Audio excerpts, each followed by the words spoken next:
Ever wondered which Olive Garden dishes you should avoid at all costs and which are actually worth ordering? Picture sitting down hungry, breadsticks in hand, only to realize half the menu feels like a gamble between greasy regret and creamy comfort. But what if the truth isn't what the ads suggest, and the real winners aren't the ones you'd expect? Let's kick things off with seafood that should sing but instead chews back: shrimp scampi pasta. Picture this. You sit down, menu in hand, and spot shrimp scampi. You imagine tender shrimp tossed in garlic butter, pasta that twirls perfectly on your fork, and maybe even a sprinkle of fresh parsley to make it pop. The name itself feels luxurious. Scampi should be light, flavorful, and a little indulgent. But the Olive Garden version? It is like someone took that dreamy picture and ran it through a copy machine 100 times. What ends up on your plate is rubbery shrimp, sitting on a mound of oily noodles that taste more like kitchen grease than garlic. The problem starts with the shrimp. Good shrimp should be plump and slightly sweet, with that little snap when you bite into it. But these? They are chewy, like you are gnawing on flavored rubber bands, overcooked every time and no amount of sauce can hide it. And speaking of sauce, this garlic butter dream somehow turns into a slick puddle that soaks the pasta until every bite feels heavy instead of fresh. It is not buttery richness, it is greasy fatigue. Now, let us talk about portion. Olive Garden is famous for giving you more food than you could possibly finish in one sitting, which sometimes works in your favor. But with shrimp scampi, that huge plate just means more disappointment to push around with your fork. Halfway through, you start wondering if you are eating because you are hungry or because you already paid for it. Price-wise, shrimp should feel like a splurge. You expect something a step above chicken Alfredo or lasagna, but here you are dropping close to $20 for shrimp that feels straight from the freezer section. You know the type. The little gray shrimp that get dumped in bulk bags at wholesale clubs, and you can taste it. Instead of a dish that elevates the menu, this one drags it down. Can it be saved? Maybe. You can drown it in extra Parmesan, hope for more breadsticks, and call it a carb-heavy comfort meal. But let us be honest. Shrimp scampi should never need saving. It is supposed to be one of those dishes that makes you sit back and smile after every bite. Olive Garden's version makes you sit back for a different reason: regret. So here is the big question. If the star of the dish, the shrimp, is this bad, why even bother? At that point, you are paying for pasta you could make better at home with half a stick of butter, some garlic, and a bag of noodles that cost $2. So I want to know, have you ever ordered shrimp scampi expecting elegance and instead got chewy shrimp swimming in grease? Coming in like a fried disappointment dressed in red sauce is the ever-soggy eggplant parmigiana. Here's the thing about eggplant. It is a tricky vegetable. Treated right, it soaks up flavors like a sponge and turns creamy, almost buttery. Treat it wrong, and you are chewing on what feels like an oily sponge straight out of the sink. Unfortunately, Olive Garden's eggplant parmigiana lands squarely in the second category. The idea is simple. Slices of eggplant breaded, fried, layered with marinara and cheese, then baked until golden and melty. It should be comfort food, the kind of dish that makes you want to curl up in a booth and eat until you are full. But what arrives at your table is soggy, unevenly cooked slices drowned in marinara that tastes more like tomato paste than actual sauce. The breading loses its crunch before you even get the fork in, leaving you with a floppy mess covered in melted cheese that cannot quite disguise the disappointment. Now, eggplant parmigiana is supposed to give chicken parm a run for its money. It is the vegetarian cousin that holds its own at the table. But here it feels like an afterthought. You can almost imagine the cooks pulling frozen breaded slices out of a bag and tossing them onto a tray. That is not Italian comfort. That is school cafeteria lunch in disguise. The sauce is another issue. Marinara should be bright, tangy, maybe a little herby. Instead, Olive Garden's version is flat and heavy, dragging the whole dish down. Paired with eggplant that is already soggy, you end up with layers of mush that all blend together into the same tired bite. And let us talk cheese. You know that golden brown crust you want on top of a baked pasta or parm dish? That crisp, bubbling layer that makes you want to dive in spoon first? Forget it. Here, the cheese is just melted and droopy with no texture to balance out the limp eggplant below. It feels lazy, like the dish is going through the motions without delivering the payoff. Price-wise, eggplant parmigiana is not usually the most expensive option, but when you are paying sit-down restaurant prices, you expect better than something that tastes like frozen dinner night. And the worst part? You walk away not even feeling satisfied. It is heavy but not filling, greasy but not flavorful. Comfort food without the comfort. Could it be improved? Sure. Use fresh eggplant. Slice it thinner. Fry it crisp and serve it fast so the breading stays crunchy. Give the marinara some life with herbs and seasoning. But the Olive Garden version, it misses on every count. So next time you are tempted to go for the healthy parm option, maybe think twice. Eggplant parmigiana should be an indulgent treat, but here it is more like a warning label in disguise. So tell me, have you ever ordered eggplant parmigiana and felt like you were just chewing through greasy sponges and tomato paste? Sliding onto the table with all the weight of a dairy avalanche is chicken Alfredo. Alfredo sauce should be a simple joy. Butter, cream, Parmesan cheese. It is a sauce so rich and silky that it makes you forgive yourself for every extra calorie. It should coat the pasta like velvet, making every bite indulgent without going overboard. But when you order chicken Alfredo at Olive Garden, what you get is not velvet. It is a swamp. A thick, cloying pool of cream that smothers everything until all you can taste is heaviness. The chicken itself is rarely the hero here. You want tender slices, maybe a little char from the grill, something that adds protein without stealing the show. Instead, it is bland, rubbery, and tossed on top like an afterthought. It is the kind of chicken that makes you wonder if they seasoned it with anything beyond salt, or if they just cooked it until it gave up. Pair that with pasta drowning in cream sauce, and you end up with a dish that feels like it is working against you. Let us talk texture. Alfredo should cling to the noodles, not pool at the bottom of the plate. Olive Garden's Alfredo is so thick it clumps together, turning your pasta into sticky clumps that refuse to twirl properly on your fork. Every bite is more chore than pleasure, and by the time you are halfway through, you feel like you have eaten a brick. Price-wise, chicken Alfredo is usually one of the staples on the menu. It is meant to be the crowd pleaser, the safe option for people who do not want red sauce. But here is the irony.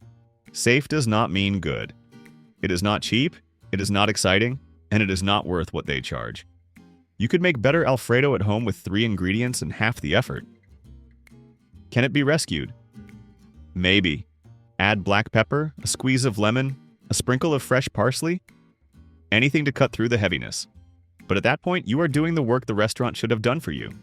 And if you are paying sit-down prices, you should not be the one fixing your dinner. Chicken Alfredo should feel like a creamy hug. Olive Garden's version feels like being smothered by a dairy blanket you never asked for. You leave not satisfied, but sluggish, wondering why you thought this was a good idea in the first place. So if you are looking for comfort food, maybe skip this one and go for something that actually comforts. Because chicken Alfredo here, it is more punishment than pleasure. So tell me, do you think chicken Alfredo is supposed to be rich and silky, or does Olive Garden's version leave you drowning in cream? Next up, a layered letdown that looks hearty until the first bite proves otherwise. Lasagna Classico. Lasagna is supposed to be the crown jewel of Italian comfort food. You picture thick layers of pasta sheets, rich meaty sauce, creamy ricotta, and bubbling cheese that stretches with every forkful. It should feel like a warm hug in food form. But when you order the Lasagna Classico at Olive Garden, what you get is something that feels less like a family recipe and more like it was assembled on an assembly line. The presentation is deceptive. At first glance, it looks like a tall slice filled with all the right layers. But the moment your fork goes in, it all collapses into mush. The noodles are soft to the point of falling apart. The ricotta is watery, and the sauce? Let us talk about the sauce. Instead of being rich and layered with flavor, it is flat, one note and too sweet. It tastes less like slow-cooked sundae sauce and more like canned tomato paste with sugar stirred in. The meat, if you can even find it, is inconsistent. Sometimes it is there in little crumbles, sometimes it feels like the layer got skipped altogether. And when it does show up, it is bland. No seasoning, no depth, nothing to balance the ricotta and noodles. Every bite feels the same, and by the third forkful, you are already tired of it. Cheese should be the saving grace of any lasagna. But here, even the cheese disappoints. Instead of a golden brown crust that crunches slightly before giving way to gooey mozzarella, you get a limp, melted layer that sticks to your fork in clumps. It is neither crispy nor satisfying. It is just there. And the portion? Huge. But bigger is not always better. When the food itself is lackluster, all a giant portion does is remind you of how much you have left to get through. You end up pushing the last bites around, wishing you had ordered something else.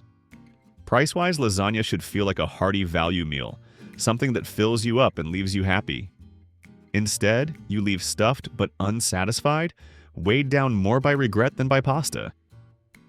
Could Olive Garden do better? Absolutely. Fresh noodles, a properly seasoned meat sauce, herbs that actually taste fresh, and a cheese topping worth fighting over. But as it stands, the lasagna classico is more cafeteria style than cucina style. So here's the question. Have you ever ordered lasagna expecting a comforting classic, and instead felt like you got a microwaved tray from the freezer aisle? Waddling in with cheese-on-cheese excess that leaves you wishing for mercy is stuffed fettuccine alfredo. On paper, this sounds like a dream. Imagine tender fettuccine stuffed with cheese, covered in alfredo sauce, and baked until bubbling. If you are a cheese lover, you are already picturing gooey strings and rich cream in every bite. But reality hits hard at Olive Garden. Instead of decadent indulgence, you are handed a salt bomb swimming in heavy sauce that does not taste indulgent. It tastes exhausting. The fettuccine itself is a gimmick. Pasta should be pasta. Stuffing it with cheese sounds creative, but in practice, it makes the noodles thick and gummy. Instead of twirling easily around your fork, they clump together, sticky and awkward. By the time you try to separate a bite, the Alfredo sauce has glued it all into one heavy mass. And speaking of sauce, the Alfredo here is overwhelming. Instead of a silky coating, it pours onto the plate in such abundance that it pools underneath like a dairy swamp. What should be comforting quickly becomes oppressive. 2 bites in, you already feel like you are full. 4 bites in, you are wondering how you are going to finish without tapping out. The cheese stuffing itself is disappointing. It is not rich and flavorful like ricotta or creamy mascarpone. Instead, it is overly salty, pasty, and bland, adding nothing but heaviness. Combined with Alfredo that is already loaded with cream and butter, it creates a dish so one-dimensional that it feels like eating the same bite over and over again. Portion sizes are generous, but this is one of those times where generous feels like punishment. A smaller portion might let you enjoy the novelty before moving on, but with Olive Garden's heaping plates, it just becomes a test of endurance. And the price? High enough that you expect more than a sodium-packed dare. It feels like paying restaurant money for a dish you regret halfway through. Could it be saved? Maybe if they scaled it back. A lighter sauce, fresher herbs, a stuffing with actual depth of flavor. But as it stands, the stuffed fettuccine alfredo is the culinary equivalent of shouting cheese over and over until you are sick of hearing it. So let me ask you, do you think cheese-filled pasta is clever comfort, or does Olive Garden's version leave you feeling more stuffed than satisfied? Taking the stage as the sampler platter nobody actually needed is Tour of Italy. The name alone makes you think you are about to embark on a journey. A little taste of Italy in one meal, lasagna, chicken parmigiana, and fettuccine alfredo all on one plate. Sounds like the ultimate combo, right? But in practice, it is more like the leftovers of 3 mediocre dishes crammed together in the hopes that quantity will make up for quality. Each section of the plate is supposed to shine, but instead of variety, what you get is uniform mediocrity. The lasagna, as we already know, collapses into mush. The chicken parmigiana is soggy breading under bland marinara. And the Alfredo is a swamp of cream. Put them together, and instead of a tour, it feels like being stuck in airport food court limbo. The problem is balance. Each dish is heavy on its own. Combine them, and you have a plate so weighed down with carbs, cheese, and sauce that it feels like an endurance challenge. There is no freshness, no lightness, no contrast to break things up. Every bite is dense, and by the time you get halfway through, you are already planning a nap. It is also a strange marketing move. By putting 3 of their biggest sellers on one plate, Olive Garden is admitting that none of them can carry a meal by themselves. It is like the restaurant is saying, we know our lasagna, Alfredo, and chicken parm are not that good, but maybe together they will be passable. Spoiler alert, they are not. The portion size is predictably huge. At first, you think you are getting a great deal. 3 entrees for one price, but it quickly turns into too much of a bad thing. You leave stuffed but not satisfied, full but not happy. And that is the worst kind of full. Price-wise, it is more expensive than a single dish, but not by much, which might tempt you into thinking you are getting value. But value is not about how much food you get. It is about how much enjoyment you get. And enjoyment is in short supply here. Could it be improved? Only if the individual dishes were improved first. But as it stands, the tour of Italy is not a journey worth taking. It is like buying a ticket to 3 shows and finding out they are all reruns. So let me ask you, would you rather have 1 well-made entree or 3 mediocre ones piled on one plate? And to end the lineup of flops, here's a dessert that somehow manages to feel stale and soggy at once. Tiramisu. Tiramisu has a reputation for being the grand finale of Italian dining. Done right, it is elegance on a plate. Layers of delicate ladyfingers kissed with espresso, mascarpone cream so light it feels like a cloud, and a cocoa dusting that makes you feel like you are indulging in something special. But when Olive Garden brings out their version, the magic disappears. It looks fine at first glance, but one bite tells you everything you need to know. The ladyfingers are the biggest giveaway. Instead of a perfect balance between soaked and soft, they are drenched, soggy to the point where they collapse the second your fork touches them. The espresso flavor is muted, watered down like it was brewed too weak or stretched too far. Tiramisu is supposed to have that bold coffee punch that lingers, but here it is barely a whisper. Without that backbone, the entire dessert falls flat. Then there is the mascarpone layer, which should be the star. Creamy, airy, and smooth enough to melt on your tongue. Olive Garden's version feels heavy, almost rubbery, like it has been sitting in a fridge for too long or whipped with fillers instead of pure mascarpone. Instead of elevating the dessert, it weighs it down, leaving a sticky sweetness that clings in the wrong way. And the cocoa powder on top? It is supposed to be the finishing touch, a bitter contrast that balances the cream and espresso. But here, it is sparse, barely enough to taste, more decorative than purposeful. Without it, all you get is bland cream on soggy cake. The presentation does not help either. A great tiramisu comes to the table looking neat, layered, and inviting. Olive Garden's often looks like a tired square cut from a large pan, slumped onto the plate with little care. It is more cafeteria dessert than restaurant indulgence. Price-wise, tiramisu is supposed to be worth the splurge. A dessert you happily order to finish off a big meal. Instead, this one feels like a waste of space in both your stomach and your wallet. If you are craving a sweet finish, you might be better off just asking for another basket of breadsticks. Could it be better? Of course, stronger coffee, fresh mascarpone, careful layering, and a bit more pride in presentation. But as it stands, Olive Garden's tiramisu is a sad reminder that not every classic translates to the chain restaurant model. So let me ask you, have you ever ordered tiramisu expecting sophistication, only to feel like you got a fridge-stored sponge cake instead? Brightening things up with a warm, garlicky hug for your taste buds are the iconic breadsticks with Alfredo dip. Now this is where Olive Garden truly shines. Forget the entrees for a moment. The breadsticks are the real star of the show. They arrive warm, soft, and brushed with garlic butter, practically daring you to see how many you can eat before your main course shows up. And the answer, of course, is too many. The breadsticks are simple, but they are addictive. Light, fluffy inside with just enough chew, the kind of bread that pulls apart easily in your hand and begs to be dipped. Alone, they are good, but when paired with that Alfredo dip, they turn into something that makes you wonder why you even bothered ordering an entree in the first place. The Alfredo sauce works here because of scale. On a full plate of pasta, it feels like overkill. But as a dip, it is perfect.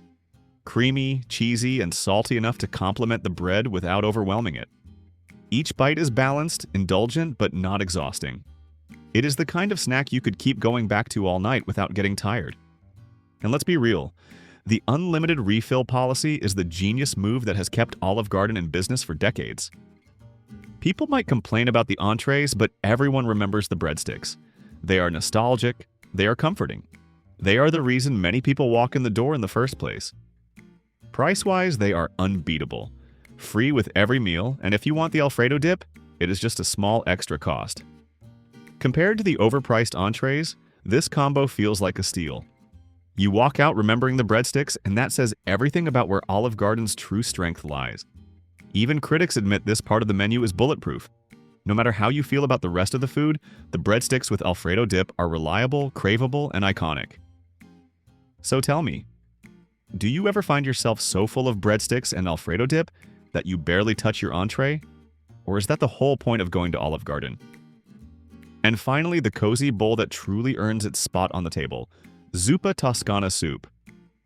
If the breadsticks are Olive Garden's icon, Zuppa Toscana is its hidden gem. At first glance, it is just soup, something you order as part of the unlimited deal. But one spoonful tells you otherwise. Smoky Italian sausage, tender potatoes, earthy kale, and a creamy broth that tastes like it simmered all afternoon. This is the dish that quietly steals the show. The sausage gives the broth its depth, adding both spice and smokiness that make every bite feel layered and satisfying. The potatoes soak up the flavor and give the soup body, making it hearty enough to stand on its own. And then there is the kale, which surprisingly does not feel like filler.